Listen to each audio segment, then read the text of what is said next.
Hello दोस्तों, नमस्कार, जय हिंद। आप सभी का एक बार फिर से स्वागत है एसआरसी संकल्प में, जहां आज हम फिर से यूजीसी नेट पेपर 2 हिस्ट्री के कुछ प्रीवियस ईयर के क्वेश्चन सॉल्व करेंगे। तो आइए देखते हैं। ये रहा पहला क्वेश्चन। चचनामा सिंध का इतिहास है और मूल रूप में किस भाषा में लिखा गया है? तो चचनामा मूल रूप से अरबी भाषा में है। यह मुख्यतः सिंधु के इतिहास से संबंधित है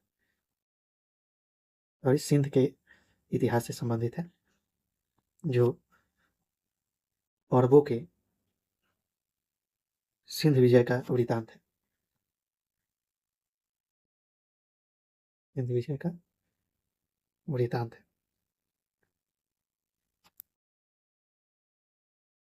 इसकी रचना अली अहमद ने की थी। यह भी याद रखेंगे कि एक पुस्तक है, तहकीक ए हिंद, तहकीक ए हिंद, जिसके रचयिता हैं अलबरूनी। आइए चलते हैं अपने अगले प्रश्न पर। निम्नलिखित यात्रियों को उनके भारत आगमन के क्रम में व्यवस्थित कीजिए। आपका ऑप्शन है Bernier, Ibn Battuta, Xuanzang, William Hodges. तो अगर हम बात करें वेनसोंग की, तो वेनसोंग 629 ईस्वी में भारत की यात्रा पर आया था। इसे तीर्थयात्रियों का राजकुमार भी कहते हैं, तीर्थयात्रियों का राजकुमार। जबकि अगर हम बात करें इब्न बतूता की, तो इब्न बतूता 1333 ईस्वी में मोहम्मद बिन तुगलक के दरबार में आया था। मोहम्मद बिन तुगलक के दरबार। बर्नियर की बात करें तो बर्नियर 1656 ईस्वी में मुगल दरबार में आया था, जो कि दारा सिकों और औरंगजेब के उत्तराधिकार संघर्ष का साक्षी बना था।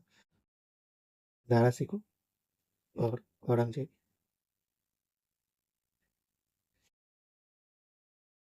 और विलियम होजेस, तो ये 18वीं शताब्दी के उत्तरार्ध में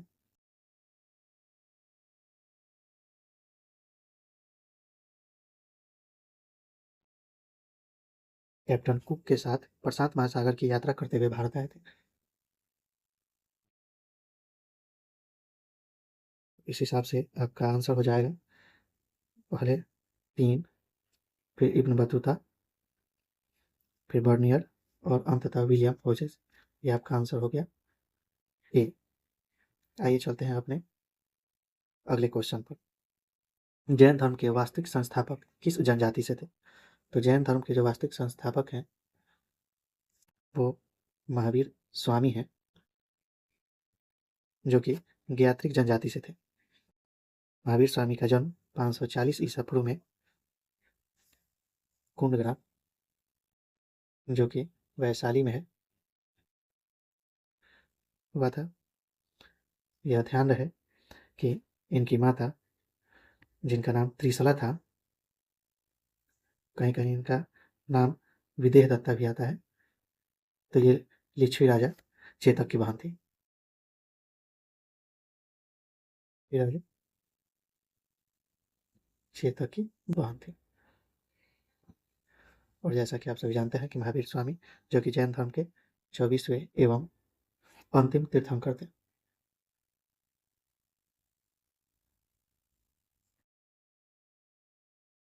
आइए चलते हैं अपने अगले प्रश्न पर कि निम्नलिखित देवताओं का ऋग्वेदी ऋग्वेदकालीन समाज में उनके महत्व के क्रम में व्यवस्थित कीजिए तथा नीचे दिए गए कूटों से सही उत्तर चुनिए। तो आपके ऑप्शन है अग्नि, वरुण, इंद्र और मरुत। तो वैदिक काल के प्रमुख देवता में इंद्र, अग्नि, वरुण, मरुत और दो नाम भी आते हैं जिनमें सोम और पर्जन्य आदि थे। अगर चूंकि हम सभी जानते हैं कि ऋग्वेद के सबसे महत्वपूर्ण देवता इंद्र थे, जिन्हें पुरंदर भी कहा गया है। और इंद्र की स्तुति में ऋग्वेद में 250 सूक्त मिलते हैं। वहीं ऋग्वेद में दूसरे महत्वपूर्ण जो देवता है वो अग्नि है, जिन पर ऋग्वेद में अग्नि की स्तुति पर आपको 200 सूक्त मिलते हैं। और तीसरे देवता वरुण है, जो जल निधि के प्रतिनिधित्व करते हैं। और मरुत जो है वो आंधी तूफान के देवता है।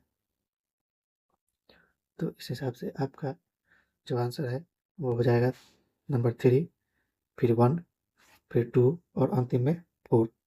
तो इस हिसाब से आपका आंसर हो जाएगा बी। चलते हैं अपने अगले प्रश्न पर। निम्नांकित भक्ति संतों को सही कालानुक्रम में व्यवस्थित कीजिए। आपका ऑप्शन है चैतन्य, रामानुज, तुकाराम और नामदेव। तो बारी बारी से सभी के बारे में हम देख लेते हैं।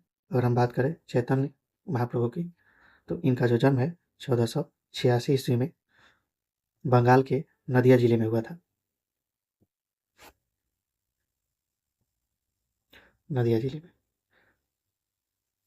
वहीं अगर हम बात करें रामानुज की, तो रामानुज का जो काल है वो 1017 से 1137 ईस्वी का है।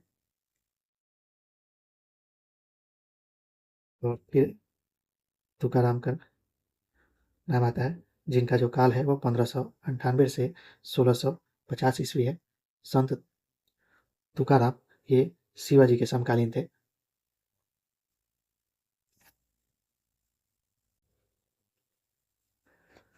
बात करें अगर हम नामदेव की, तो नामदेव एक महाराष्ट्र के संत थे, जिनका समय 13वीं शताब्दी का है।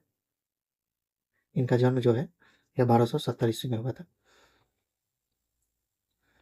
तो आइए देखते हैं ऑप्शन से। तो हमारा जो आंसर होगा इसमें पहले रामानुज, फिर नामदेव, चैतन्य और अंततः तुकाराम। तो आपका आंसर जो है वो हो जाएगा सी। अगले प्रश्न पे आते हैं। शिवाजी से संबंधित निम्नलिखित घटनाओं का सही क्रम क्या है? आपके ऑप्शन है पुरंदर की संधि, सूरत की पहली लूटमार, राज्याभिषेक और आगरा आगमन। तो अगर हम घटनाओं का सही क्रम देखें, तो सूरत की पहली जो लूटमार थी वह जनवरी 1664 ईस्वी की घटना है। वहीं अगर हम पुरंदर की संधि की तिथि को देखें, तो यह जून 1665 ईस्वी की घटना है। आगरा आगमन, यह पुरंदर की संधि के बाद ये आगरा गए थे, जहाँ पे औरंगजेब द्वारा इन्हें कैद कर लिया गया था। यह घटना मई 1666 ईस्वी की है। और जब ये आगरा से भाग कर वापस आए थे, तब इन्होंने अपना राज्याभिषेक किया था, जिसका काल अथवा तिथि जून 1674 ईस्वी का है। तो इस हिसाब से हमारे सूरत की पहली लूटमार ये पहले हो जाएगा। इसी से आंसर आपका बन जाता है ए। आइए देखते हैं अगला क्वेश्चन। अगला क्वेश्चन है, निम्नलिखित वायसरायों को ऐतिहासिक क्रम में व्यवस्थित कीजिए।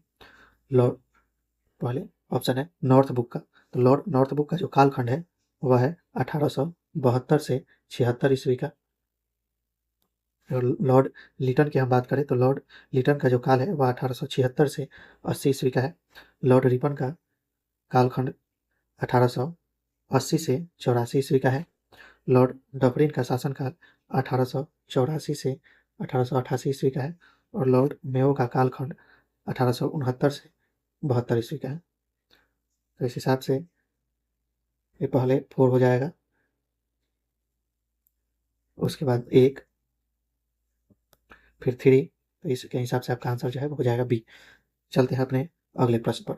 निम्नलिखित युद्धों को कालानुक्रम में व्यवस्थित कीजिए। प्रथम बर्मा युद्ध, प्रथम आंग्ल अफगान युद्ध, प्रथम आंग्ल मराठा युद्ध और प्रथम आंग्ल सिख युद्ध। प्रथम बर्मा युद्ध जो था वह 1824 से 1826 ईस्वी तक चला था। बात करें अगर हम प्रथम आंग्ल मराठा युद्ध की, तो इसका समय 1775 से 82 ईस्वी तक का है। प्रथम आंग्ल अफगान युद्ध की बात करें, तो यह 1839 से 42 ईस्वी तक चला था। और प्रथम आंग्ल सिख युद्ध 1845 से 46 ईस्वी तक। तो इस हिसाब से आपका जो आंसर है वो हो जाएगा डी। चलते हैं अपने अगले प्रश्न पर। निम्नलिखित संगठनों को उसकी स्थापना के क्रम में व्यवस्थित कीजिए। ब्रिटिश इंडियन एसोसिएशन की जो स्थापना है वह कलकत्ता में 1851 ईस्वी में राधाकांत देव द्वारा की गई थी।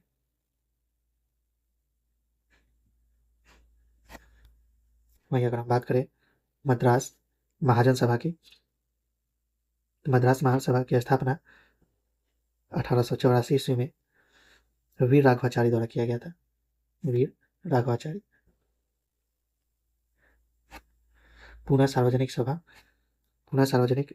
की स्थापना 1870 ईस्वी में महादेव गोविंद रानाडे के द्वारा की गई थी। और इंडियन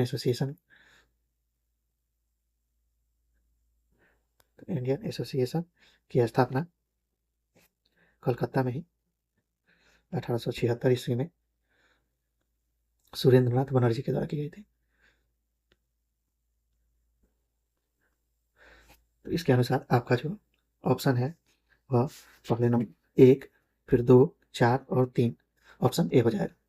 चलते हैं अपने अगले प्रश्न पर।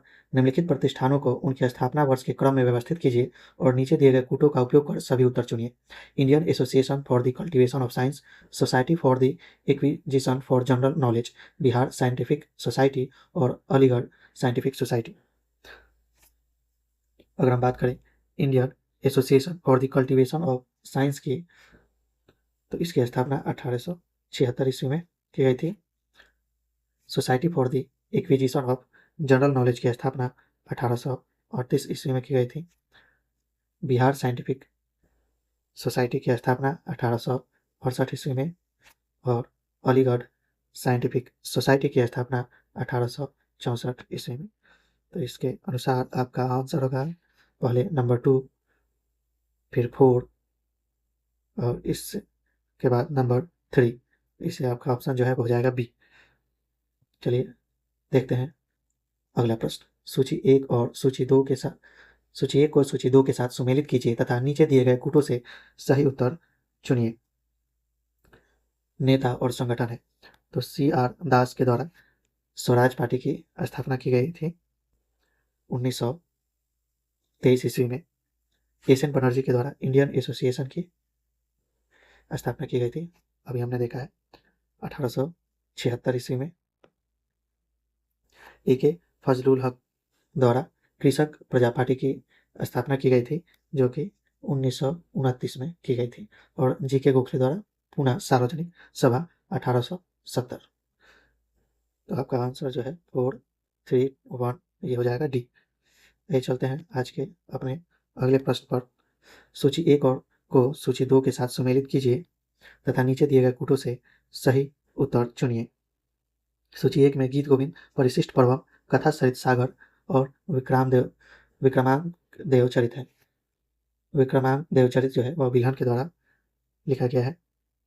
कथा सरित सागर सोमदेव के द्वारा, गीत गोविंद जयदेव के द्वारा और परिशिष्ट पर्वम जो है वह हेमचंद के द्वारा। तो इस हिसाब से आपका आंसर जो है ए का 4 ये हो जाएगा बी। आइए चलते हैं आज के अपने अगले प्रश्न पर। यहाँ भी सुमेलित करना है। RC दत्त, RJ मूर, AR देसाई, HJ ब्रूमफील्ड और ग्रंथ में है social background of Indian nationalism. तो RC दत्त के द्वारा जो लिखा गया ग्रंथ है वो इकोनॉमिक हिस्ट्री ऑफ इंडिया है। RJ मूर के द्वारा the crisis of Indian unity पुस्तक लिखी गई है। AR देसाई के द्वारा social background of Indian nationalism लिखी गई है। और HJ ब्रूमफील्ड के द्वारा elite conflict in a plural society. तो इस हिसाब से ए का 3, बी का 4, सी का 1, तो आपका ऑप्शन हो जाएगा ए। आज के लिए इतना ही। धन्यवाद। मिलते हैं अपने अगले सेशन में।